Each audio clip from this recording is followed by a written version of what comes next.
Alright, welcome back. As of lately, you probably have noticed I haven't been doing any build videos, and that's because Season 3 is right around the corner. And just of today, as of this recording, we just got the Season 3 PTS patch notes. PTS stands for Public Test Server. If you don't know, Public Test Server, that's where the patches go first, you can test it out, and things are subject to change before they go into official server. So that's very important to keep a note here. But yeah, with Season 3 and holding off on the build videos, I'm pretty glad I did because they would have expired within the next month here. But tons of changes are coming with Season 3. I want to hopefully make this a very short video. The link to the patch notes will be in the description below. But basically, we have a new Joust map. It does replace the old one for both 1v1s and 3v3s, as well as you can queue up in sets of 3 for 3v3 Joust, and there's a Joust League now. Joust 3v3 League, rather. So that is new with this patch. As well as a few new skins. We have the Tier 2 Amaterasu skin, Tier 2 Athena skin. We have like a Kukulkan skin, like he needs more skins. A new Soul skin, even though she just got Tier 2 one. But this Soul skin is going to be, you get it from the Rising Dawn event. It's like the last item, it's like a mini Odyssey thing. Next, we have the Berserker Uller, which if you do not know, this is the League skin that you get. So if you are Gold 5 or higher, you get the skin. Also believe if you're like Platinum or something, you also get a border. They haven't shown anything here about it. And then finally, we have another Ymir skin. It's like a mix between a Vamana and Ymir, was the general feel. But it looks pretty badass, honestly, especially with the tattoos. Another important thing to note here is that there's a little thing here that says Kaiju Sobek updated for voice packs. So curious to see how they updated the voice pack for Kaiju Sobek. And then we have a couple more updated gold skins, one for Shanga and then one for Tier. New awards, avatars, achievements, whatever. Rising Dawn. Daily quests are going to place the login rewards and some new UI functions apparently here. Nothing too important.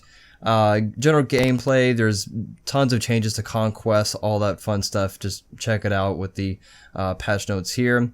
But there's gonna be actives are gonna be relics now, and with the relics you don't have to buy them, so you no longer have to pay for actives basically, and you get one at level 1 and you get your second relic at level 12. And as well as they basically act like Tier 3 of the previous active, what it used to be, except with longer cooldowns. All these cooldowns are massively long here, and Purification Beads doesn't seem to be too strong here, 160 seconds. There's just so much to talk about. I'm not going to cover all in one video. I'll probably make several different videos just experimenting in the PTS, so kind of look forward to that. Reduced vision from wards, which is kind of interesting, from 60 to 45, that seems quite a bit. Defensive items. I just recently got really into support, and now all I knew about support, builds, everything is out the window. So you remember I had 255 build videos, we'll just throw that out the window because none of those are I would have to redo everything. So yeah, I mean, just don't, when Season 3 hits, there's no use for those build videos. So I don't know what to do with those videos, honestly. I have no idea. I feel bad for anybody that looks at it and it's like, what is this? So all my build videos are ancient history, totally revamped defensive and offensive items, and new very expensive items as well. There's a couple items. One is 3600, another one is 3700. There's one magical item that gives like 130 magical power and 30 magical penetration. It's insane.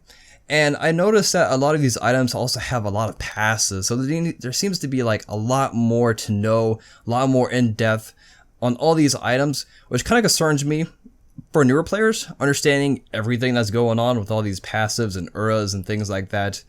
As well as a lot of things have like physical protection reduced and less mana, or not less mana, less HP on items. Doomorb is back, like what is that? And then we have god changes. Aposh getting nerfed, which that's definitely necessary, especially his slow, which is great. Kwong all around scaling increase. Surprisingly, Amaterasu, she's balanced. I've kind of felt that she was balanced, but yeah, no changes to her. Nothing really important except Bellona's being nerfed, and as well as Hades is no longer a guardian, he is now a mage, which 100% agree to that.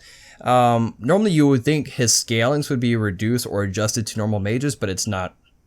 He has the same exact scalings, which is fine because he had the lowest HP scaling out of all the Guardians, period. So that's fine. So he's just basically like a Zonkui as far as, you know, the tanky mage class role, whatever you want to call it. Khepri gets more nerfs. I mean, really. And then there's so much to talk about, but I'm not going to cover all that, except Jing-Tin got nerfed, which I'm actually happy. But besides all of that, I don't want to make the video too long. There's so much. Honestly, this patch is huge. And this is just phase 1. So keep in mind, these are not permanent. These are just for the public test server. This is just phase 1. And there's going to be maybe like up to 3 phases of Season 3 patch and public test server. So please let me know how you feel on these patch notes and how you think the meta is going to go.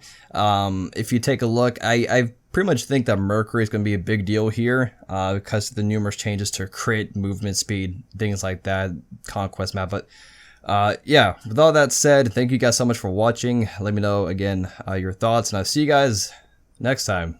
Peace.